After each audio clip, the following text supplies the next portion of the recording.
Regarding doon sa arrest order para po kay Harry Roque and kay Cassandra po. Yes, kahapon nakatanggap po kami ng information galing sa PAOK na meron na pong in-issue ang court na warrant of arrest laban sa accused dun sa kaso na yon. Marami po sila, kasama din po doon ay si Cassandra Ong at si Harry Roque. Yung kay Cassandra Ong, sir, sabi po na Atty. Topacio, yung legal counsel niya, hindi po niya ma-confirm kung nandito sa Philippines si Cassandra Ong. Paano po kaya yung magiging, paano isi-serve yung arrest warrant po? Well, for persons who are not in the Philippines, we have to obtain jurisdiction over the person. Ibig po sabihin, kailangan ho natin dalhin ang tao mismo doon sa korte. That is the only time na magkaroon ng jurisdiction ang court over the person. And that is the only time na pwede magsimula ang court doon sa trial niya. So, kailangan muna niya i-obtain yung jurisdiction. No? So, kung nasa ibang bansa po siya, we will have to go through diplomatic channels to be able to get her person back here into the Philippines to finally face her charges. Ganun din po kay former spokesperson Harry Roque na alam naman natin na wala naman talaga siya dito sa bansa.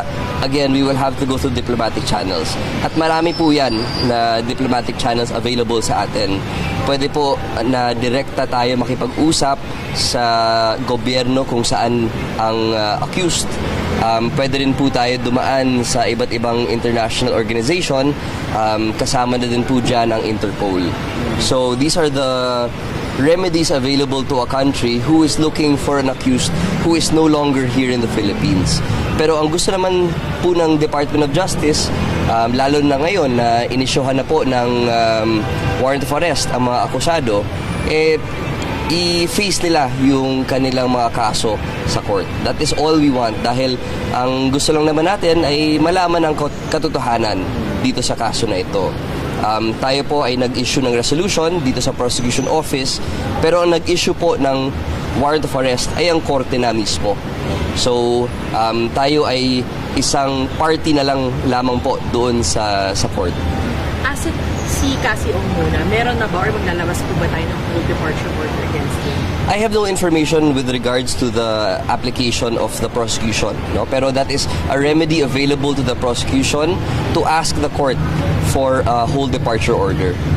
So accurate po bang sabihin na possible siyang mangyari now that there is already a warrant of arrest against him? Yes, possible po na mangyari na mag-issue ang court ng whole departure order upon the request of the prosecution. Si former spokesperson Harry Roque, sinabi niya po sa statement niya kahapon that yung warrant of arrest gagamitin niya na isa sa mga evidence daw po sa pag-apply niya ng amnesty. Ano pong comment po niya doon? Depende po yan sa interpretation po ng gobyerno ng Netherlands.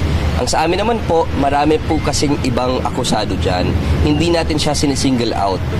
Kumbaga, sangkot siya sa isang krimen na may ebidensya naman, final ho natin yan sa korte at ang korte na mismo ang nag-determine ng probable cause para i-issuehan siya ng isang warrant of arrest.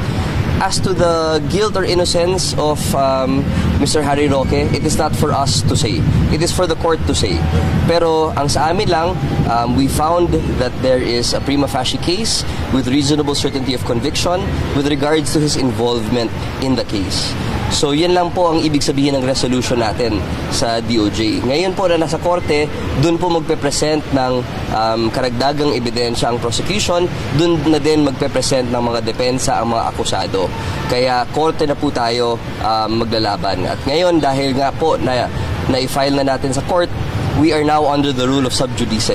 So we cannot anymore go through the merits of the case, kundi ang pwede ko lang ipaliwanag po sa inyo ay yung procedure, kung ano ang pwedeng gawin ng prosecution, kung ano pwede mangyari, kung sakaling nasa labas po sila ng bansa, ganun lang po.